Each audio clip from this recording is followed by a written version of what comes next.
இன்னைக்கு வந்து எல்லா இதுலையுமே வந்து திராவிடம் அப்படிங்கிறது புகுத்துறாங்க. இன்னைக்கு உங்ககிட்ட நான் ஒரே ஒரு கேள்வி கேட்கிறேன், இன்னைக்கு இருக்கிற எத்தனை பேர் திராவிடம்னா என்னன்னு தெரியாது. அன்னைக்கே வந்து பார்த்தீங்கன்னா சினி ஃபீல்டு வந்து பார்த்தீங்கன்னா எல்லாமே மாறி இல்லை கை மாறிடுச்சுன்னு சொல்லலாம், மாறிடுச்சுன்னு சொல்லலாம். ஆனால் இதுக்கெல்லாம் ஒரு முற்றுப்புள்ளி வைக்கணும் அப்படின்னா இல்லாமல் கர்ம வீர காமராஜர் 1967 வந்து பார்த்தீங்கன்னா இன்னைக்கு வந்து ஒரு திராவிட கட்சியால் வீழ்ந்த ஒரு தலைவர். ஆன் பண்ணுறேன், படம் ரிலீஸ் ஆகியிருந்தா தமிழகம் மட்டும் தான் பேசிட்டு இருக்கோம். ரிலீஸ் ஆகாதனால உலகம் ஃபுல்லாமே இந்த ஜனநாயக படத்தை வந்து பேசிட்டு இருக்காங்க. தேசத்துக்காக போராடிய, அதாவது கலாச்சாரத்தையும் பண்பாட்டு நிலைநாட்டிய சேர சோழ பாண்டியன் வேலு நாச்சியார், இந்த மாதிரி இந்திய அரசியல் அமைப்பிலேயே வந்து பார்த்தீங்கன்னா ஒரு பெண்ணை வந்து கொள்கை தலைவராக கொண்ட ஒரே ஒரு கட்சி அப்படின்னு தமிழக வெற்றி கழகம் அப்படிங்கிறத வந்து யாராலும் இந்த இடத்துல மறுக்க முடியாது. அது இவங்க சொல்லலாம், இவங்க எல்லாம் தற்கூரி, அதனால இவங்களுக்கு தெரியும். உண்மையாக சொல்றேன்னா அந்த கட்சிக்காரர்கிட்ட நீங்க கேட்டாலும் திராவிடம்னா என்னன்னு தெரியாது.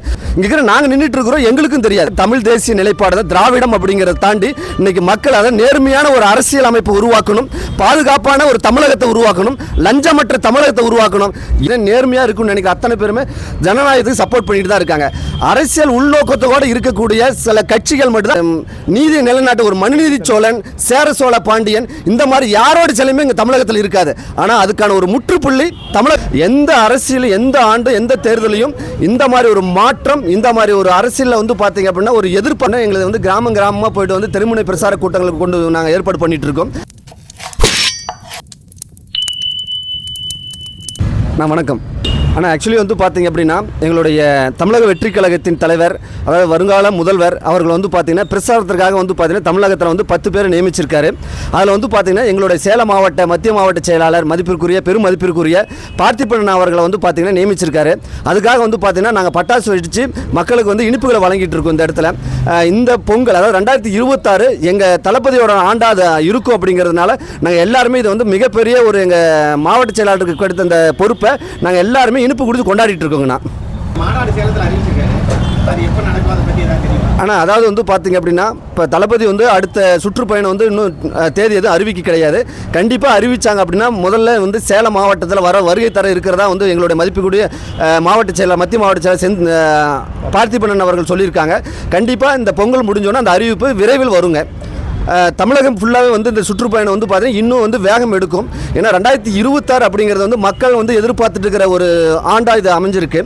எந்த அரசியல், எந்த ஆண்டு, எந்த தேர்தலையும் இந்த மாதிரி ஒரு மாற்றம், இந்த மாதிரி ஒரு அரசியலில் வந்து பார்த்தீங்க அப்படின்னா ஒரு எதிர்பார்ப்பு இந்த 2026 தான் நடக்கும் அப்படிங்கிறது வந்து பார்த்தீங்கன்னா மக்களோட எதிர்பார்ப்பாக இருக்குங்க.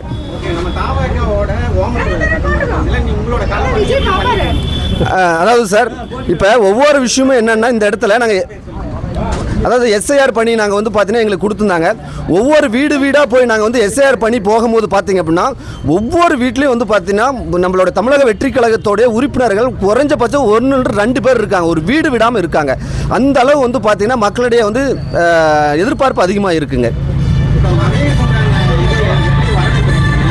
சார். அதாவது இது வந்து பார்த்தீங்கன்னா உங்களுக்கே தெரியும், இன்றைக்கி ஒரு கிராமத்தில் ஆகட்டும், இல்லை வந்து படித்த மகளிர் மத்தியத்தில் ஆகட்டும், தளபதிக்கான உண்டான வரவேற்பு மிக மிக அமோகமாக இருக்குது. அது எல்லா சோசியல் மீடியாவிலும் பார்த்துட்டு இன்றைக்கி காலேஜில் ஒரு சின்ன ஃபங்க்ஷன் நடக்குதுன்னா கூட தளபதியோட பாட்டு, தளபதியோட துண்டு இல்லாமல் ஒரு ஃபங்க்ஷன் கூட நடக்கல. அவ்வளவு மிகப்பெரிய ஒரு எழுச்சியாக இருக்குது இந்த தளபதியோட தமிழக வெற்றி கழகத்தோடைய இந்த கட்சியோடைய நிலைப்பாடு.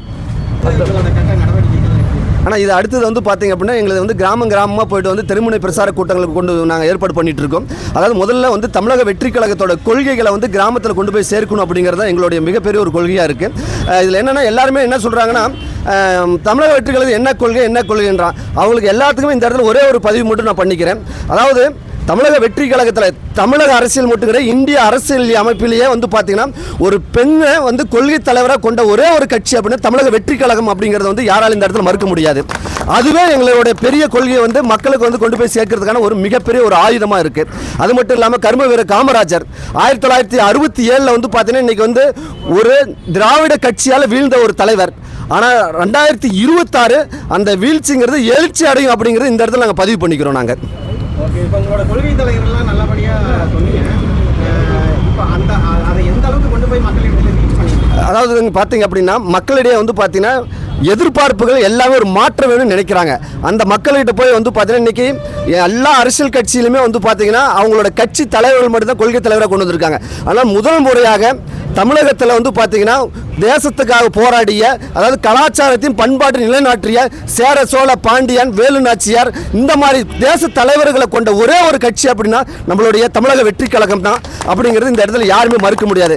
இதுவே மக்களிடையே மிகப்பெரிய ஒரு மாற்று உருவாகும். இன்னைக்கு நீங்க பாத்தீங்கன்னு வச்சுக்கலாம், எல்லா பஸ் ஸ்டாப்லயுமே வந்து பாத்தீங்கன்னா இந்த கட்சியோட தலைவர்கள் தான் இருக்கும். ஆனா எந்த இடத்துலயுமே வந்து ஒரு நீதி நிலைநாட்டு ஒரு மனுநீதி சோழன், சேர சோழ பாண்டியன் இந்த மாதிரி யாரோட சிலையுமே இங்க தமிழகத்தில் இருக்காது. ஆனா அதுக்கான ஒரு முற்றுப்புள்ளி தமிழக வெற்றி கழகம் வைக்கும். அனைத்து இடத்துலையும் அதாவது தேசத்துக்காக போராடிய தேச தலைவரோட சிலைகள் வந்து எல்லா இடத்துலையுமே இருக்கும். அது வந்து தமிழக வெற்றி கழகம் முன்னெடுக்கும். வந்து பார்த்தீங்கன்னா அண்ணாவோட படம் வரல, ஒரு டிசப்பாயின்மெண்ட்டாக இருந்தாலும் அது அலைக்கழிக்கிறாங்க. இந்த ஜெயிலை எப்படி பார்க்குறீங்க? ஆனால் அதாவது வந்து பார்த்தீங்கன்னா தமிழக வெற்றி கழகத்தில் வந்து பார்த்தீங்கன்னா தளபதி வந்து எப்படியாவது ஒரு டார்கெட் பண்ணணும்னு நினைக்கிறாங்க, ஏதாவது ஒரு தடங்கள் கொடுக்கணும்னு நினைக்கிறாங்க. அவங்க ஒவ்வொரு தடங்களுமே எங்களுக்கான வெற்றி அப்படிங்கிறது அவங்களுக்கு இப்போ வரைக்குமே அவங்களுக்கு தெரியல. இன்னொரு விஷயம் மட்டும் இது பண்ணுறேன், படம் ரிலீஸ் ஆகியிருந்தால் தமிழகம் மட்டும் தான் பேசிகிட்டு இருக்கோம். ரிலீஸ் ஆகாதனால உலகம் ஃபுல்லாமே இந்த ஜனநாயக படத்தை வந்து பேசிகிட்டு இருக்காங்க. இதுவே எங்களுக்கு கிடைச்ச மிகப்பெரிய ஒரு வெற்றி தான். அது கண்டிப்பாக அந்த படம் ரிலீஸ் ஆகும், மக்களிடையே மிகப்பெரிய ஒரு வரவேற்பு பெறும், மிகப்பெரிய ஒரு வெற்றி அடையும் அந்த படம்.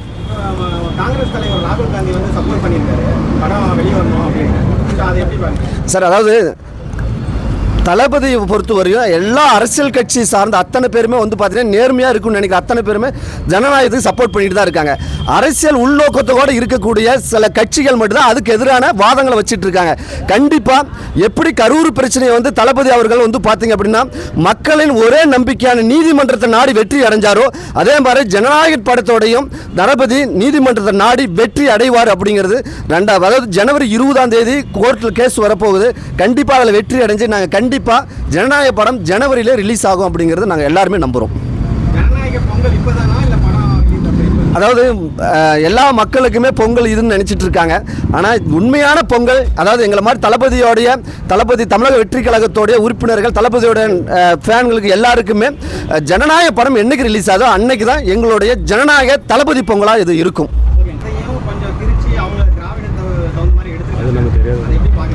அதாவது என்னைக்கு வந்து ஒரு சினி ஃபீல்டில், அதாவது சினிமா துறையில் வந்து அரசியல் நுழைய ஆரம்பிச்சிச்சோ அன்னைக்கே வந்து பார்த்தீங்கன்னா சினி ஃபீல்டு வந்து பார்த்தீங்கன்னா எல்லாமே மாறி போச்சு. சரிங்களா? இதுக்கு எல்லாரும் ஒரு இல்லை கை மாறிடுச்சுன்னு சொல்லலாம், மாறிடுச்சுன்னு சொல்லலாம். ஆனால் இதுக்கு எல்லாம் ஒரு முற்றுப்புள்ளி வைக்கணும் அப்படின்னா அரசியல் மாற்றம் நடக்கணும். 2024 அந்த அரசியல் மாற்றம் நடக்கும்.